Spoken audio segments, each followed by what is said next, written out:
What's up, everyone? Radio Geek here, and today we're going to be taking a look at a collection of two games. Two Capcom arcade games that were later ported to the Sega Saturn, but only in Japan. And then in 2013 were ported to the Wii U, Xbox 360, PS3, and PC worldwide. I'm talking, of course, about Dungeons & Dragons Chronicles of Mystara.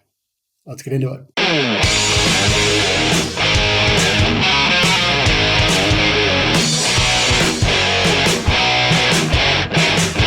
So, like I mentioned, this is a collection of two arcade games that have the Dungeons & Dragons IP, Tower of Doom and Shadow over Mystara. Both of these games combine two things I thoroughly enjoy, Dungeons & Dragons and side-scrolling beat-em-ups. Tower of Doom has 4 playable characters. You've got the fighter, cleric, elf, and dwarf, and each character has different strengths and weaknesses. The fighter has a high damage output and defense, and can use any regular sub-weapon, but can only cast spells from rings. The cleric has moderate damage output and defense, can cast defensive and support spells, has an ability that destroys undead, but can only use the hammer out of all the regular sub-weapons. The dwarf is about the same as the fighter, but has a defense against magic, and the elf has a low damage output and defense, but can use any sub-weapon and can cast powerful offensive spells. This was more or less your typical character selection back in the early days of D&D. It didn't have anywhere near the level of deep customization that it does now. Even 5th edition, with its highly limited levels of customization, gives you way more options than this does. The plot is pretty simple and about what you'd expect from an arcade beat-em-up. Set in the world of Mystara, which was one of D&D's first published campaign settings, the local area is under siege by monsters and it's up to you to stop it. Not the most intricate D&D story ever, but it's an arcade game, so it doesn't have to be. And there also wasn't much of a huge focus on narrative in D&D's early days anyway. The game does offer lots of branching paths through its levels, often giving you a choice on where to go next instead of a linear level progression, which I like. It gives the game a sense of replayability. Within the levels, there are also different paths you can take, as well as traps to avoid and secret rooms to find with treasure and magic items. From time to time, you'll be able to visit the store to stock up on sub-weapons and health potions, assuming you've gathered enough treasure to pay for them.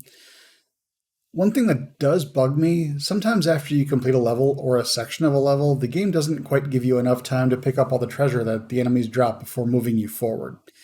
It ultimately never ends up being too big of an issue because if you look around enough, you'll find more treasure than you need, but it is annoying. The sub-weapons are cool and each one has its use. There's the bow, which just fires an arrow straight forward. The dagger, which is pretty similar but doesn't do as much damage. The hammer, which is thrown upwards at an arc, similar to Castlevania's axe. And the oil, well, it burns things. And if you know anything about trolls, you know that can come in handy.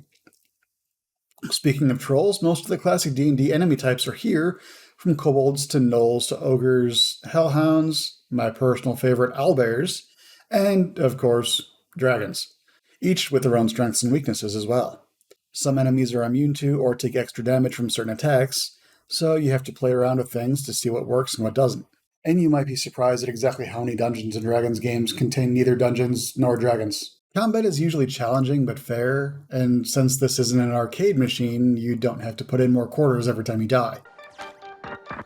Game over. Please deposit 40 quarters. What a rip!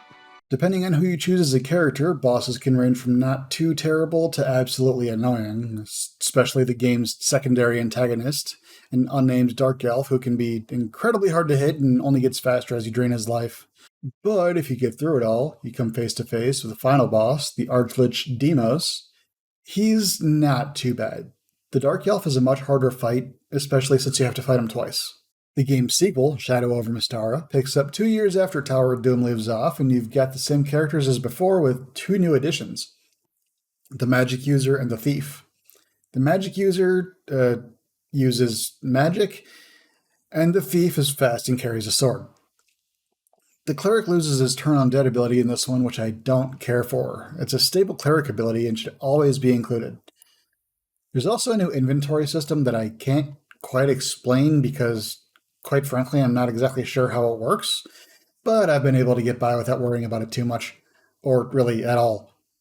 This time around, if your character dies, you have the option to select a different one, and each character has an alternate outfit as well, so 2 players can pick the same character and have a different look to set them apart on screen.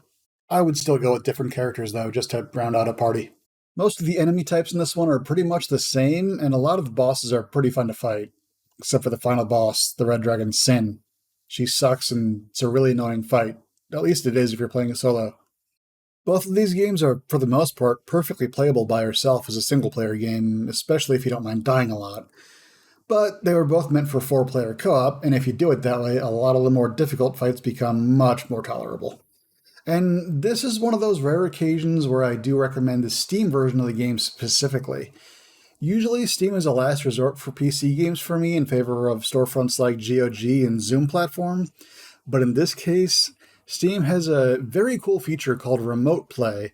So if you want to play with 3 of your friends, they don't even need to have a copy of the game. You just need your copy, and all anyone needs is a halfway decent internet connection.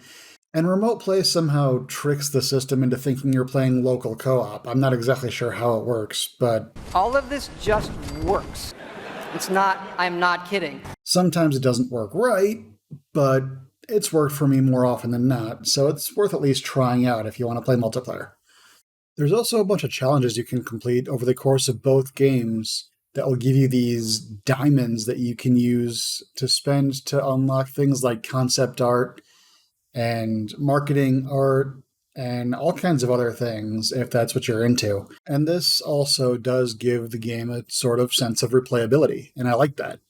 Anyway, let me know what you think in the comments down below. Have you played this game? Did you like it? Did you not like it? Why? Why not? Give the video a like if you liked it, dislike it if you disliked it, then click on one of these things. One of them is another video you can watch, the other one's a subscribe button. And as always, thank you so much for watching, and I'll see you in the next one.